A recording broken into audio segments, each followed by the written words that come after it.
Welcome to Eye on the Tigers News. I'm Alexis Richard. And I'm Abby Garrett. Thanks for joining us today for the news we've been following for you. Republican presidential front-runner Donald Trump received the endorsement Tuesday of conservative firebrand Sarah Palin, giving the billionaire businessman a potential boost less than 2 weeks before Iowa's kickoff caucuses. Palin, the former governor of Alaska and 2008 GOP vice presidential pick, said that, with Trump as president, America would no longer apologize. The endorsement comes as Trump is locked in a dead heat with Texas Senator Ted Cruz in Iowa. The two have been ramping up their attacks against one another as the election has neared. The endorsement came a day after Palin's oldest son, Trapp, was arrested on domestic violence charges after police say he beat up his girlfriend. Iraq witnessed a sharp increase in civilian deaths following the fall of large swaths of territory to the Islamic State group in the summer of 2014. Now, despite a string of recent battlefield losses for IS, civilians in Iraq continue to die at a staggering rate, according to a new United Nations report. At least 18,802 civilians were killed and another 36,245 were wounded in Iraq between the start of 2014 and October 31st of last year, according to the UN report released Tuesday. In just one 6-month period between May and October last year, more than 10,000 civilians were killed. The numbers are nowhere near the death tolls recorded during Iraq's bloody civil war. In 2006 alone, more than 34,000 civilians were killed, according to UN data. Taliban gunmen stormed a university in northwestern Pakistan on Wednesday, killing at least 20 people and triggering an hours-long gun battle with the army and police before the military declared the assault in a town near the city of Peshawar was over. The attack stirred grim echoes of the horrific 2014 Peshawar school attack that killed more than 150 people, mostly children, and shocked the nation. It also prompted the Pakistani Prime Minister to pledge the country will wipe out the menace of terrorism. Police said 4 attackers were also killed. Police say a 24-year-old man distraught over a recent breakup stabbed to death his ex-girlfriend and another college student in her off-campus bedroom, then killed himself. Police on Monday said Colin Kingston entered the apartment of 21-year-old Kelsey Anisi before 6 a.m. Sunday near the State University of New York at Geneseo.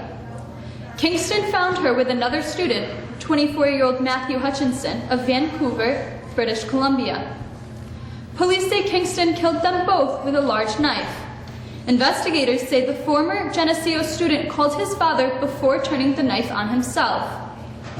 A campus-wide memorial service is scheduled for Wednesday morning. Michigan Governor Rick Snyder apologized to citizens during his State of the State speech Tuesday. Many in Michigan are calling for the governors to resign. For the city's 100,000 residents, daily life is now all about lead. Health officials now say the water is not just unsafe to drink, but also dangerous for bathing.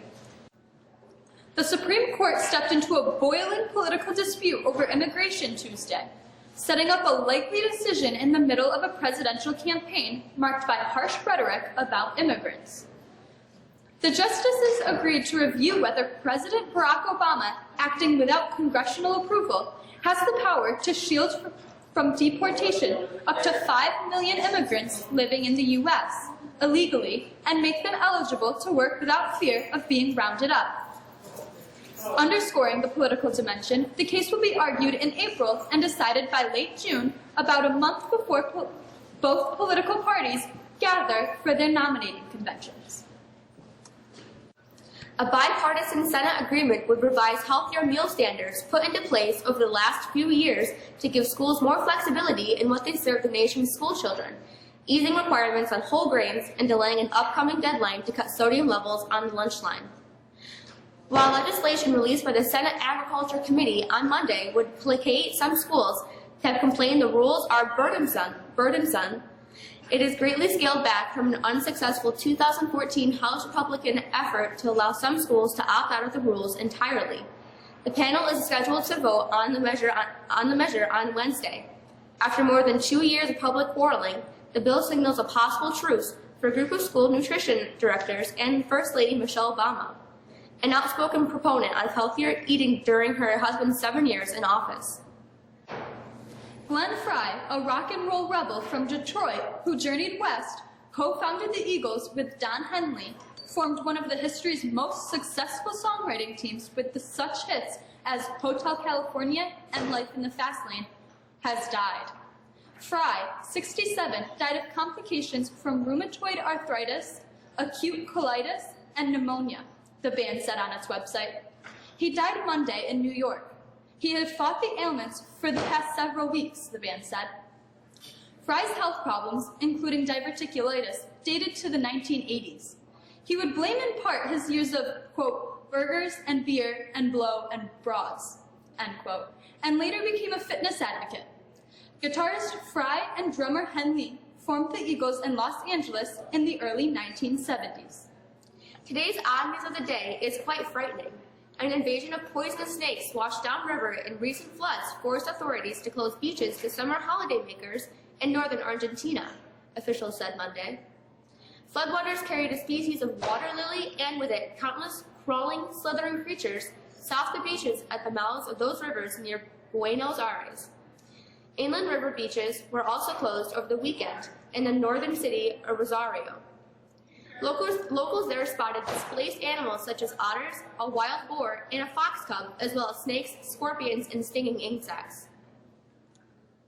There's a major storm forming over the eastern seaboard. Is there a chance we could feel the impact? Here's Mr. Sharp with the forecast.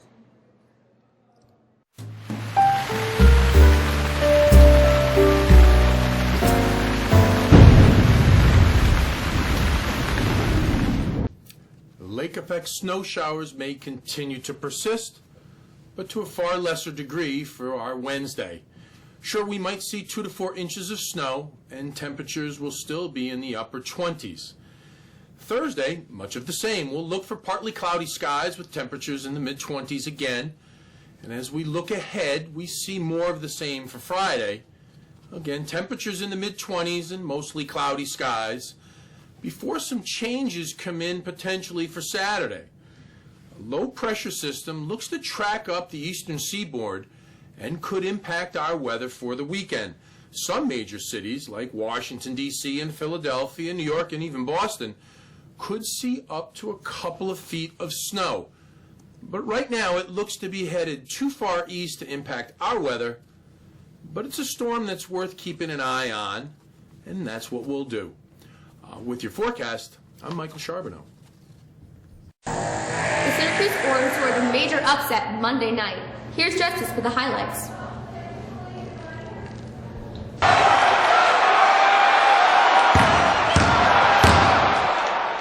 The Syracuse Orange basketball team made its third conference win in a row last night when it went on the road to beat Duke 63-62. Here's the ACC Network with the highlights. Mike Krzyzewski and Duke looking to snap a 2-game skid Monday night. Good buddy Jim Boeheim and Syracuse in town.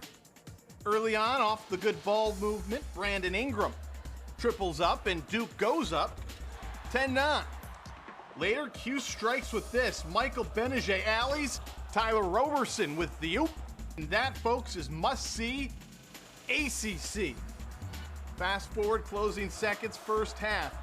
Trevor Cooney hits from somewhere around Fayetteville. But wait, there's more. Grayson Allen then counters with a buzzer beater that gives Duke a 6-point lead at the half. Hold up, though, that's not going to count. The ball's still in his hands at 0-0, so Duke's up 3 at the break. Things really get good in the second half. Ingram drives, dishes to Marshall Plumlee. Duke's up by 3. Just over 7 minutes left now. Cuse leads by 2. Roberson, an animal on the boards. That's one of his 20, gets it out to Cooney, and Cuse leads by 5. Skip ahead, 90 seconds to go. Might want to guard Grayson. He finishes with 18 points. Deficit's down to 3. Plumlee backs in, reverse lane. He goes for 19 points, 17 boards. Duke's deficit is down to 1. That's the situation, 10 seconds left. Allen drives, scoops, doesn't go, bounces around. There's some contact, no call, but there's a whistle. Malachi Richardson's going to the line, much to the dismay of Coach K. Richardson makes the first. Here's the second. Nope. Matt Jones rebound, throws up a prayer. It looks like he may have been hit, but again, no call. Coach K, your thoughts? The last play is amazing. Have you seen it? Well, you go see it. It's literally amazing. To see Coach K's complete amazing reaction, go to theacc.com. Your final, Syracuse 64, Duke 62. And Duke's now lost 3 straight for the first time since 2007. I'm Bill Voth. This is the ACC Digital Network. Both the NFC and AFC Conference Championship games are set, with the winners heading to the Super Bowl on February 7th. The Carolina Panthers held on a furious charge by Seattle after the Panthers jumped out to the 31-0 lead into halftime. They'll face the Arizona Cardinals, who scored on the opening possession to beat the Green Bay Packers. Over in the AFC, the Patriots are in their 5th straight conference championship game after beating the Kansas City Chiefs on Saturday. They'll face the Denver Broncos, who scored late against the Pittsburgh Steelers. Both games are on Sunday. LeBron James and Carmelo Anthony are one step closer to a 4th Olympics, and Stephen Curry is in position for his first. The NBA stars are among 30 players selected on Monday as finalists for the U.S. basketball team that will attempt to win a 3rd straight gold medal. The final 12-player roster for Rio de Janeiro will be chosen this summer. If James and Anthony are on it, they'll become the first American men to play in all 4 Olympics. And finally, Pete Rose is headed into the Team Hall of Fame in his hometown, the Cincinnati Reds said Tuesday. Of course, Rose is not eligible for enshrinement in the Baseball Hall of Fame in Cooperstown. The Reds' announcement came after MLB Commissioner Rob Manfred last month rejected Rose's application for reinstatement. Manfred concluded that baseball's career hits leader continued to gamble even while seeking to end his lifetime ban imposed in 1989 for betting on numerous Reds games while playing for and managing the team. That's it for sports. I'm Justice Dan.